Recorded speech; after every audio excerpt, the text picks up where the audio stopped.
Hello, happy birthday, Chris. I doubt that you watch these, or listen to these, but it is your birthday today, so I will say happy birthday as many times as I can. And so yeah. Anyway, so what we are doing is carrying on with The Hidden Life of Trees by Peter Wohlleben. It's a lovely book. We're about just after halfway through. And if you want to catch up on the other chapters, just go find the playlist. Okie dokie. So we're at chapter 24, and the title is A Question of Character, which if I remember vaguely and correctly, I may have rambled on and on about something to do with that at the end of the previous video, but anyway, I will try not to do the same here. So let's just jump right in.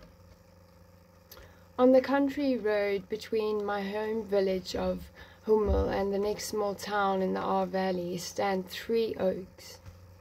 They are a commanding presence out in the open fields, and the area is named in their honor. They are growing unusually close together. Mere inches separate the 100-year-old trunks. That makes them ideal subjects for me to study because the environment conditions for all 3 are identical. Soil, water, local microclimate. There can't be 3 different sets of each within a few yards. This means that if the oaks behave differently, it must be because of their own innate characteristics. And they do, indeed, behave differently. In winter, when the trees are bare, or in summer when they are in full leaf, the driver of a car speeding by won't even notice 3 separate trees. Their interconnecting crowns form a single large dome. The closely spaced trunks could all be growing from the same root, as happens sometimes if downed trees start to regrow. However, the triad of 4 colors points to a very different story. Whereas the oak on the right is already turning color, the middle one and the one on the left are still completely green.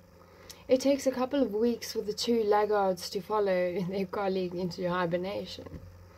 But if their growing conditions are identical, what accounts for the differences in their behavior? The timing of the leaf drop, it seems, really is a question of character. As we learned in previous chapters, a deciduous tree has to shed its leaves. But when is the optimal moment? Trees cannot anticipate the coming winter. They don't know whether it is going to be harsh or mild. All they register are shortening days and falling temperatures. If temperatures are falling, that is, there are often unseasonably warm days in the fall, and now the 3 oaks find themselves in a bit of a dilemma. Should they use these mild days to photosynthesize a while longer and quickly stash away a few extra calories of sugar? Or should they play it safe and drop their leaves in case there's a sudden frost that forces them into hibernation? Clearly, each of the 3 trees decides differently. The tree on the right is a bit more anxious than the others, or to put it more positively, more sensible. I like that. I'm going to use that. I'm not anxious, not at all. I'm just a bit I'm sensible. Yeah. What good are extra provisions if you can't shed your leaves and have to spend the whole winter in mortal danger? So get rid of the lot in a timely manner and move on to dreamland. The 2 other oaks are somewhat bolder. Who knows what the next spring will bring, or how much energy sudden insect attack might consume, and what reserve will be left afterward. Therefore, they simply stay green longer and fill the storage tanks under their bark and in their roots to the brim. Until now, this behavior has always paid off for them, but who knows how long it will continue to do so. Thanks to climate change, fall temperatures are remaining high for longer and longer, and the gamble of holding onto the leaves is being drawn out until November. All the while, fall storms are beginning as punctually as ever in October. And so the risk of getting blown over while still in their full leaf rises. In my estimation, more cautious trees will have a better chance of surviving in the future. You can see something similar on the trunks of deciduous trees and silver firs. According to the tree etiquette manual, the trunks should be tall and smooth, and this means no branches on the lower half of the tree. That makes sense because there's not much light at the bottom. As there is no sunbeams to be processed, unnecessary body parts that would only use up food are simply shut down. It's a bit like our muscles, which our bodies reduce in size when we don't use them in order to save calories.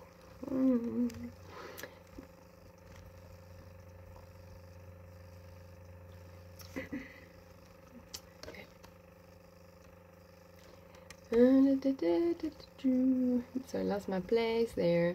Blah blah blah. Got it. But trees cannot remove their branches on their own. They just have to let them die. The rest must be done by fungi, which attack the wood once it's dead. At some point, the branch rots, breaks off, and is finally recycled into humus. Now, the tree has a problem at the point where the branch broke off. Fungi can easily grow farther into the trunk because there is no protective coating of bark, at least not yet, but the tree can change this.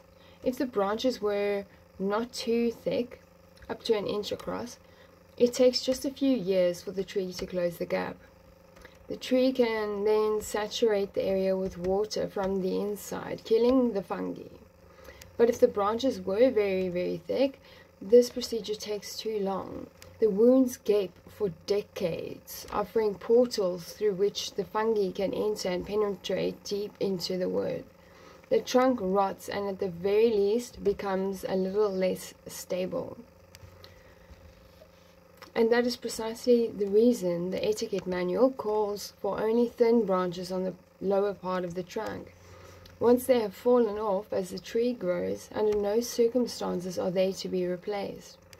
Yet that is exactly what a few trees do. When a neighboring colleague dies, some trees use the light that falls on them to grow out new buds below. They grow thick branches and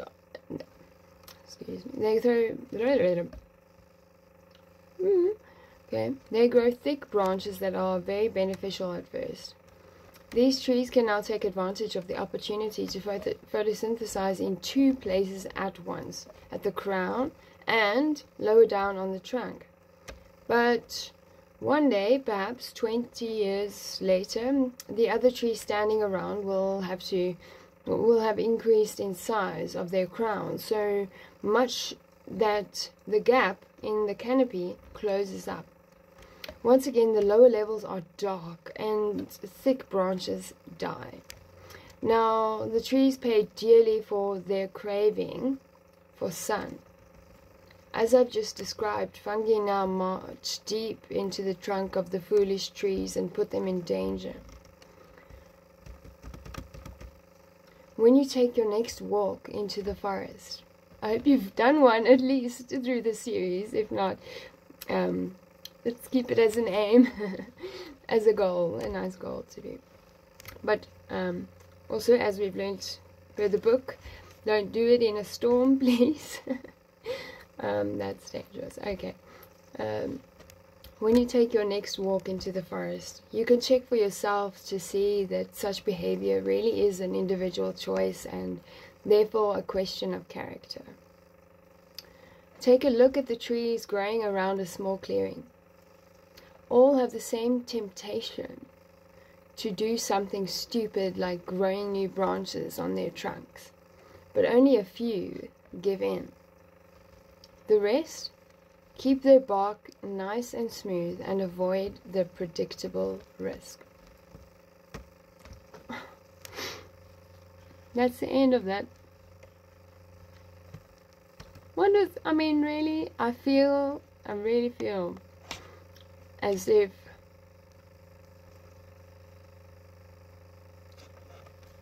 there could have been more in that chapter.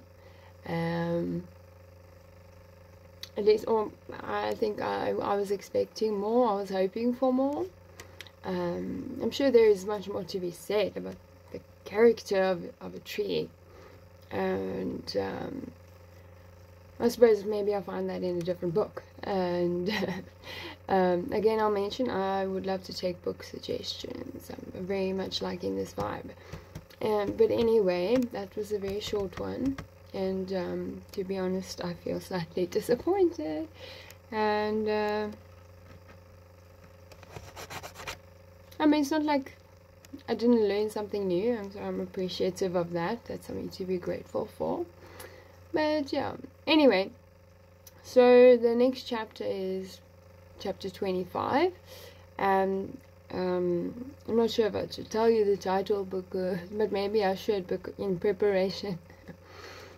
It's entitled The Sick Tree, and I feel like it might be a sad, might be a bit of a sad chapter, or maybe it's a chapter that brings hope. I don't know. Okay, I kind of want to scroll up and see.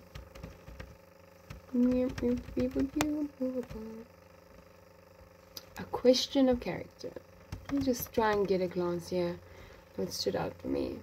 Well, I mean, something that I liked or I found interesting was that it was three trees.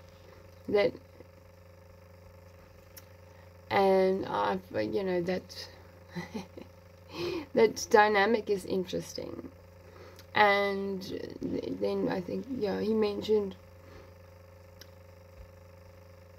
Yeah, okay, so I like this, and I'm trying to sort of think now, imagine it as sort of a either drawing, but then sort of built up into a vision, built up into, like, if I were to see it, in real life, or come across it, sort of, that's where I'm trying to help my imagination to sort of go to, but anyway. Because I think that's pretty rare. I mean, I've definitely at the park nearby. There are 3 trees, but they're not very close together. But they are arranged. You can't make a mistake by seeing like one tree, but you can see that there's 3 trees and they're sort of together, or at least when you're in the space in between those 3, it's very interesting to stand there, and the canopy does sort of work together, but it's not as picturesque as how he describes these things in the book. However, that was a park, and he's talking about forests anyway. But yeah, I mean, I think, imagine if you came across 3 trees that were like they were almost intertwined. That's how close they were to one another, and yeah, and that's if you were to just drive past, or I suppose be at a distance and sort of not look twice, or not spot something and go inquire about it, you would have seen what you thought was 1, which I find interesting, because it's all like 3 in 1. And yes, I am hinting at the moment, but I'm not being obvious or anything like that. I'm just sort of saying, I'm not, it's a triad. I think that's very interesting. And then yeah, just I like how he mentions color, and that he implies almost that they're you know, that they can sort of make a choice as to when to let their leaves fall, and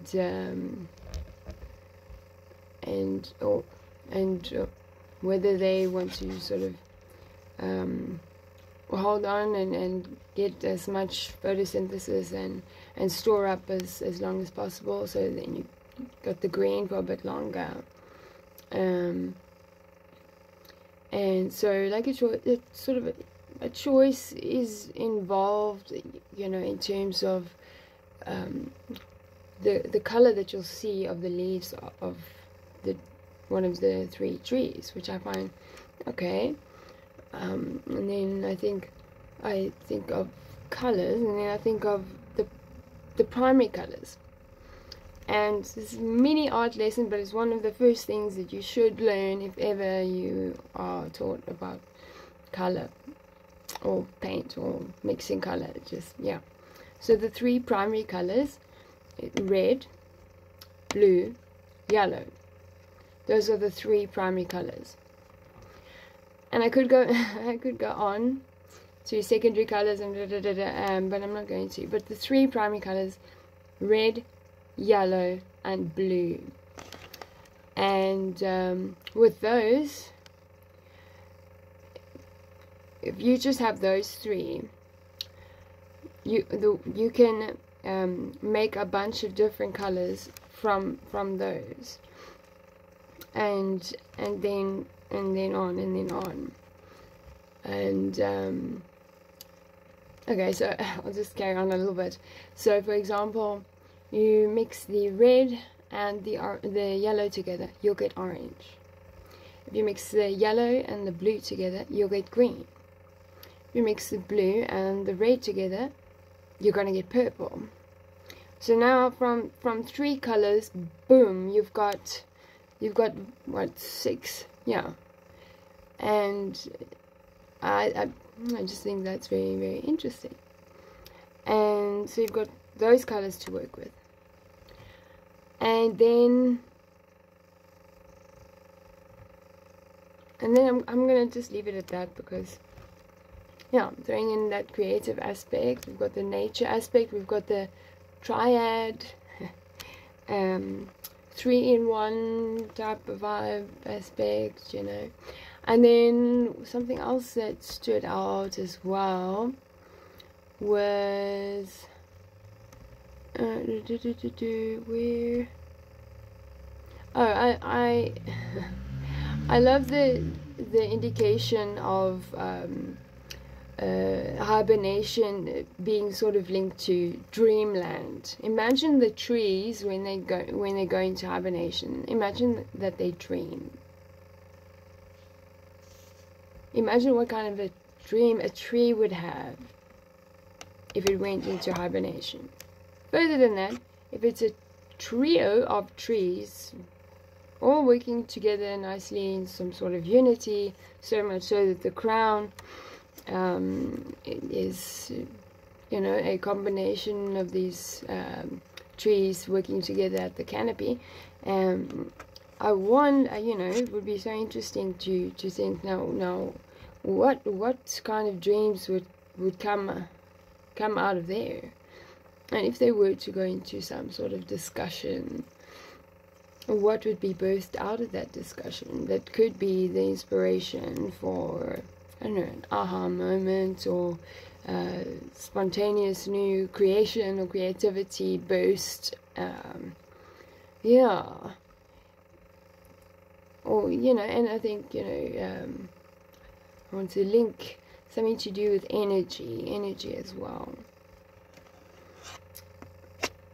Yeah. Anyway, if that last part didn't make sense at all, it's fine. I don't think it's supposed to make sense. But I think I'll give a challenge maybe to just take whatever you can from this, maybe, you know, like partial sentence of what I try to describe, and maybe try and draw it, or if you've got some paint, or if you've got something that you hold in your hand and a surface, maybe a piece of paper, to make contact with, to draw or draw. And it doesn't not have to be perfect, that's not the point. You can draw a scribble at first, and inside your scribble you can see, oh my goodness, I like that shape, I'm going to concentrate on that shape. That's why I love young toddlers and young kids' drawings, because, you know, more often than not, or at least in my experience, I would be able to see, you know, that they have drawn something quite interesting within their scribble, and so I would encourage them to help accentuate that picture, or it helps show them that which they drew within the scribble. And one of my best teachers, especially in terms of art and design, bless his heart, he passed away a few years ago, but he made the best case and for drawing. He said anyone who can think can draw, and no one in that class for 4 years ever piped up or even dared at that moment to say, I can't draw, no. He just removed that obstacle instantly, because everyone couldn't dispute the fact that they don't think. And so we just sort of got on with it. And then I suppose the next like what could be an obstacle, but it wasn't in that case because of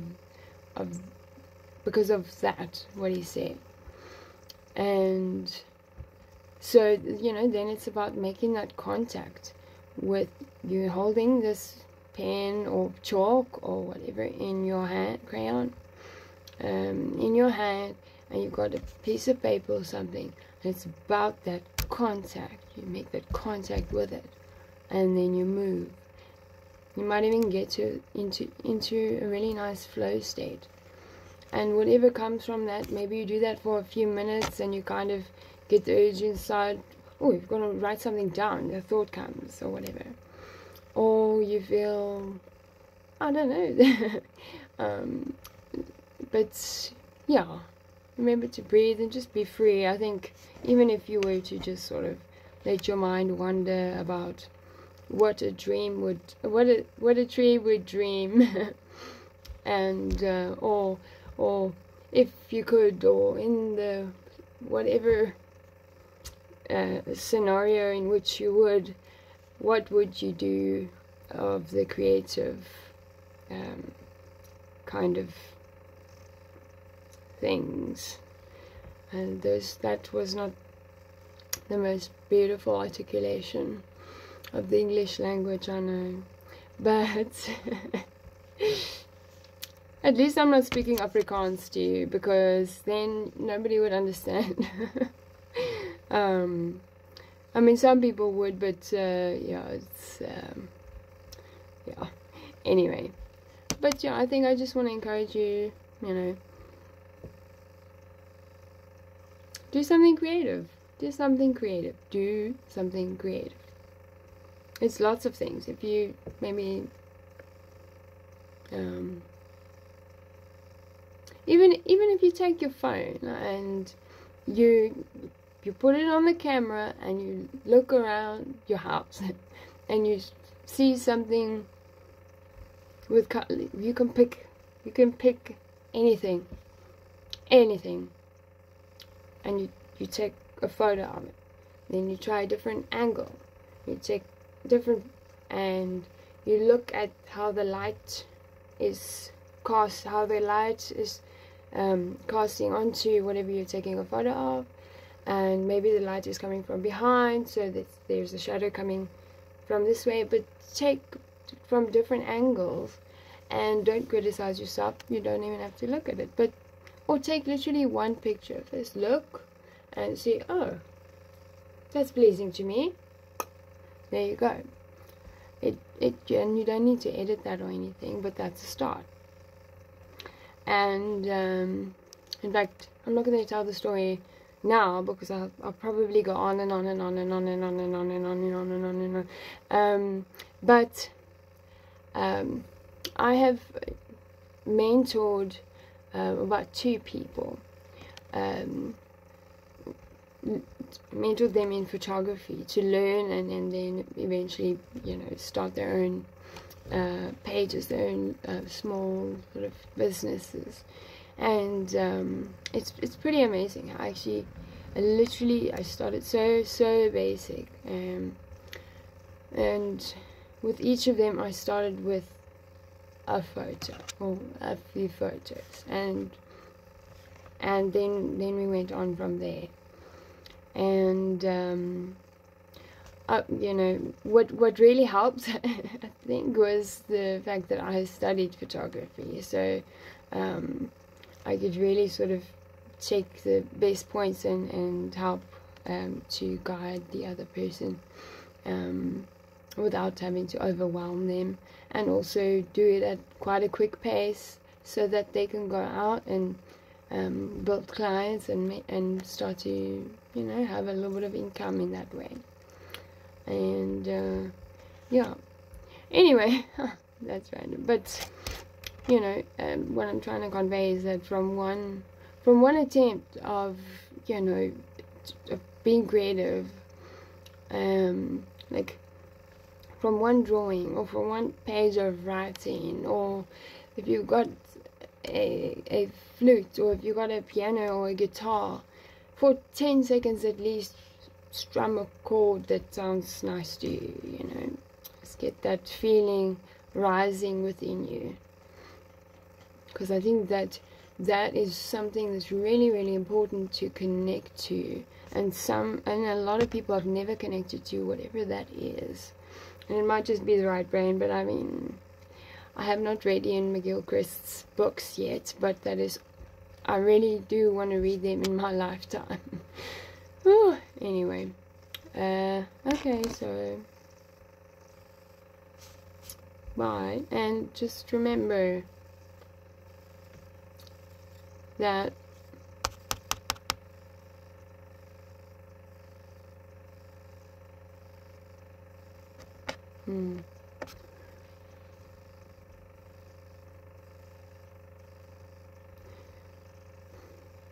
just remember to breathe intentionally, and remember that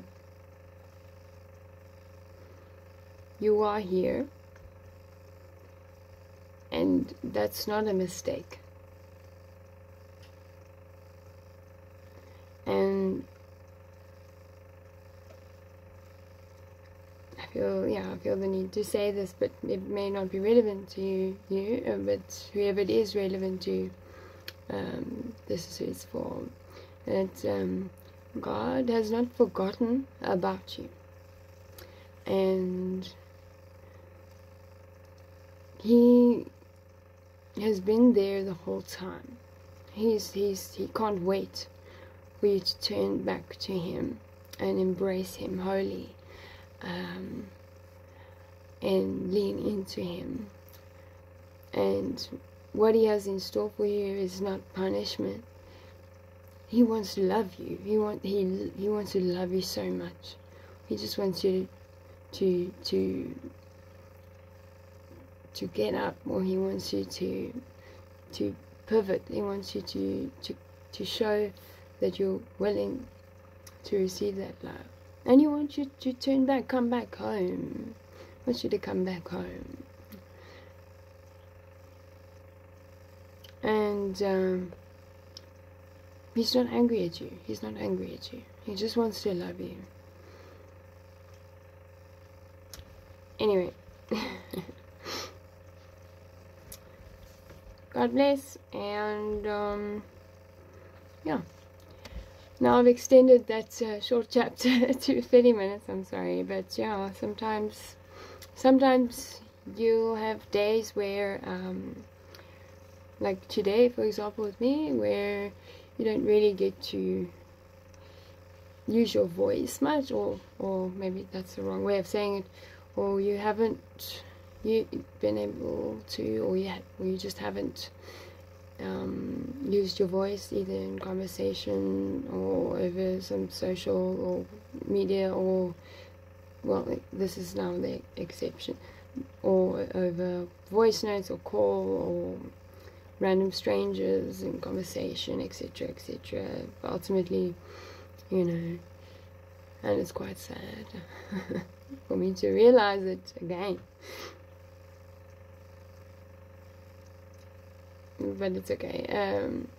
Yeah, just sometimes you go through a day or days and you realize, you get to a realization of, oh, and like I am now, like, oh, 30 minutes, that's how much I've spoken today,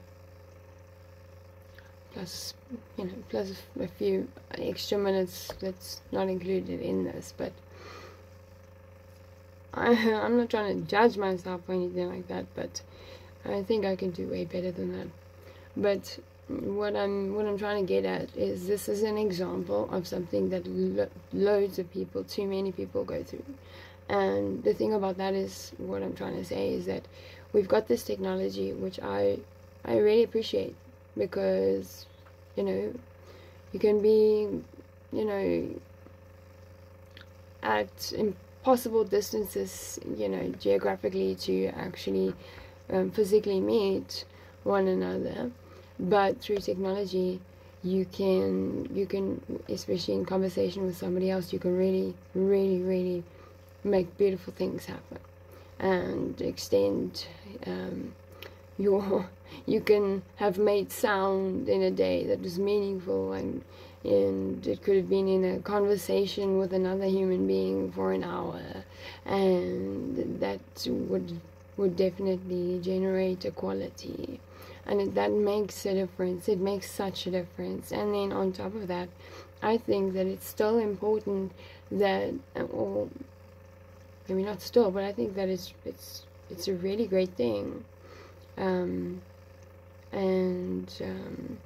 maybe somebody wants to take me up on the suggestion of like regular, like semi-regular Zoom or Google Meet meetups, you know, and that's just to check in and say whatever. And I think that with that, you know, even just random sort of video calls, like not necessarily like to do with accountability, but I think as a fellowship, sort of, for a just to show we care, and I think though that, and with that does come your own free will to choose whether you want to actually use your fingers on your typey and or press the button to connect to them, and the phone and everything, it does it for you, and then suddenly you're speaking to the other person. But that does take action. So, you know, then that comes back to, you know, what you're willing to do. And yeah, but if anything, you know, and if you haven't been using your voice, and you haven't really been speaking to anybody, or nobody's speaking to you, or you're awaiting a reply or response or whatever, but that didn't really come, and this is gonna sound so lame, but it isn't lame if you understand what I'm saying, is that you can always talk to God. And what I mean is, like, you can be in His presence I mean, he knows everything. He knows way more than you do. But it's almost therapeutic in a way to sort of like talk or communicate with God. What are you feeling? Da da da da da da da. Because he listens, he really does. But I don't want to make people feel icky or whatever. But at the same time, you know, I don't think that I'm a person who goes over the top when I speak about God. And so and he's important to me. I love him. He's basically why I'm here. I think, well, he's the only, you know, I need him so much. Without him, I would literally not be here, and I wouldn't be interested in being here. And that's how important he is to me. And it's been like, I've been realizing that more and more, how much more I need him, how much more than that I would need him, and how, you know, I literally can't do anything without him. And, you know, I can't wait. I cannot wait until he takes me home. You know, and that's why I'm chasing him, I'm seeking him, I'm going after him, I'm clinging on to him, I'm doing everything that I can to just stick with him all the way, because I don't want to miss out on that. And yeah, and that's just such a really, really important relationship. And that relationship that I have with God is like unlike any other relationship ever. And this might sound sad, but you know, I'm semi-advocating as well. But if you don't really have any other relationships in terms of like people or pets, then that is kind of, there's that, hello, it's like, that's where you gotta turn to God. You gotta develop your relationship with him, because if you go on like that without developing a relationship with him, you're gonna get crushed and crushed and crushed, because no human being is built to handle that type of abandonment, rejection, alone, all of that stuff.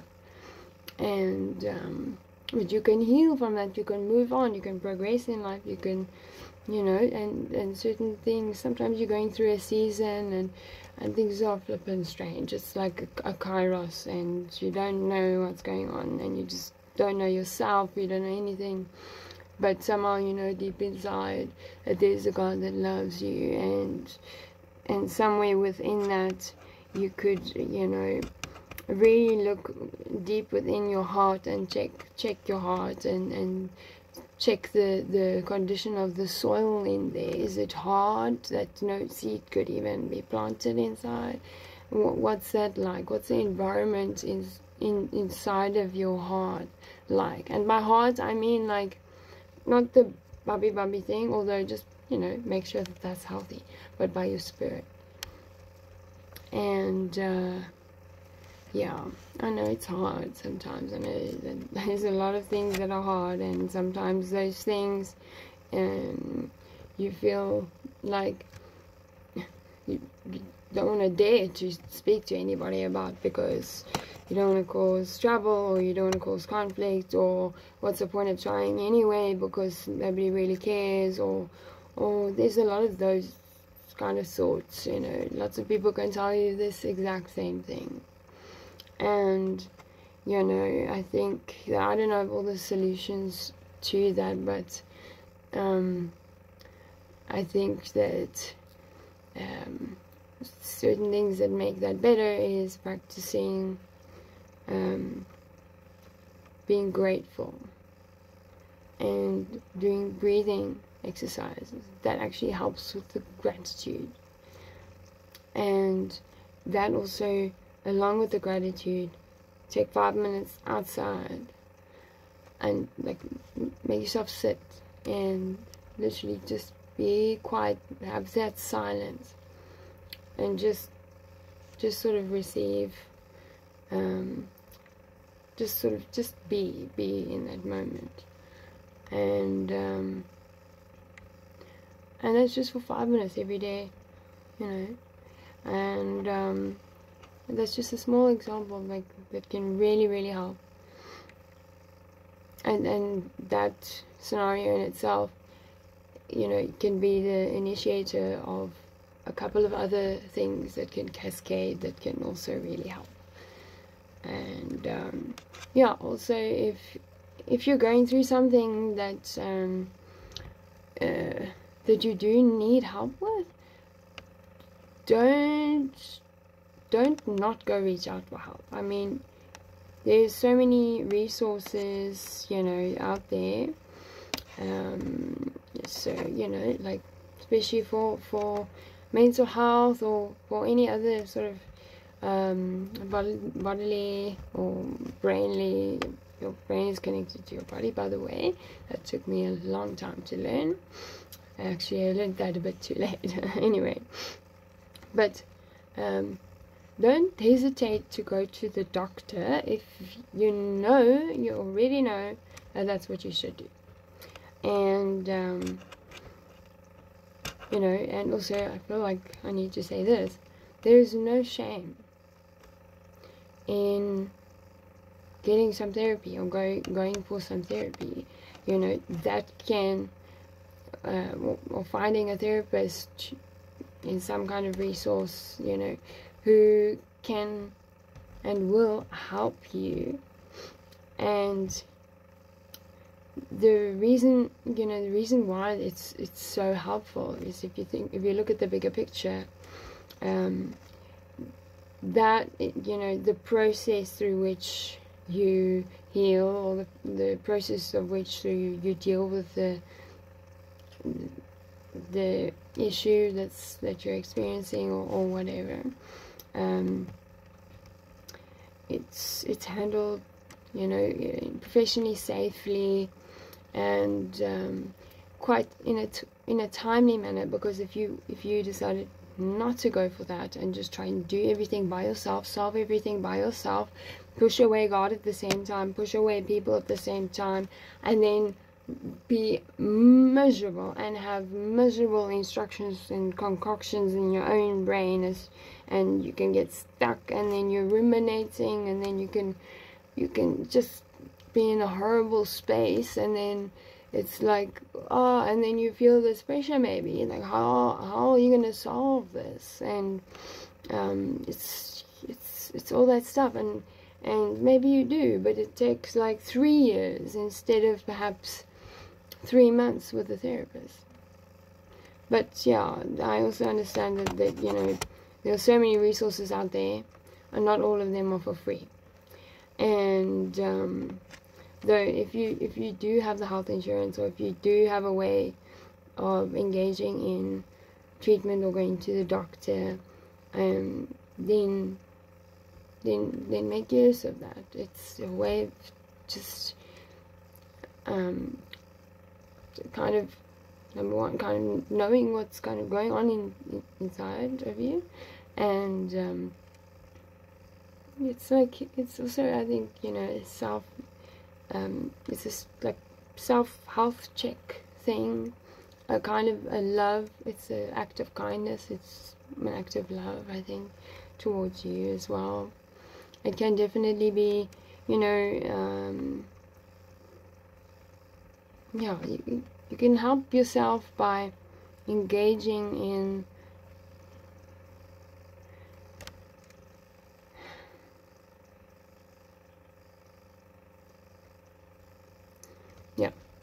you can help yourself by engaging in whatever is needed, but that is not only you yourself, and you on your own, bearing everything, shutting out all the light, being miserable, whilst you're trying to solve problems. Half of those problems you might not even have, and you feel like and oh man, you don't need to feel like that all the time. I don't want you to. Oh man, I'm just talking on and on and on. I'm like,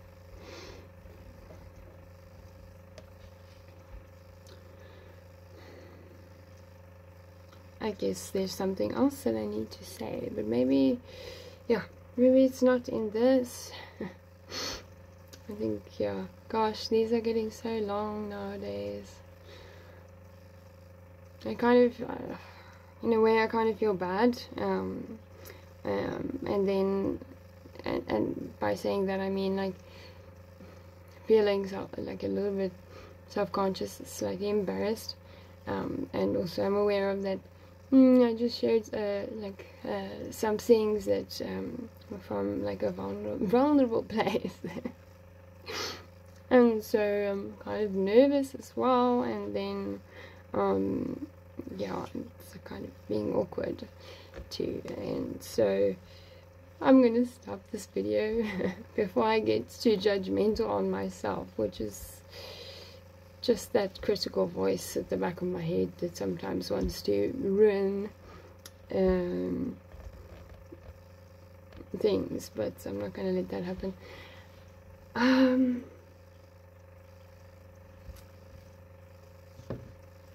going to show you this one. You are amazing. I know that it's not the selfie thing with the video. Yo, I'm losing words now. Okay. Bye. See you next time.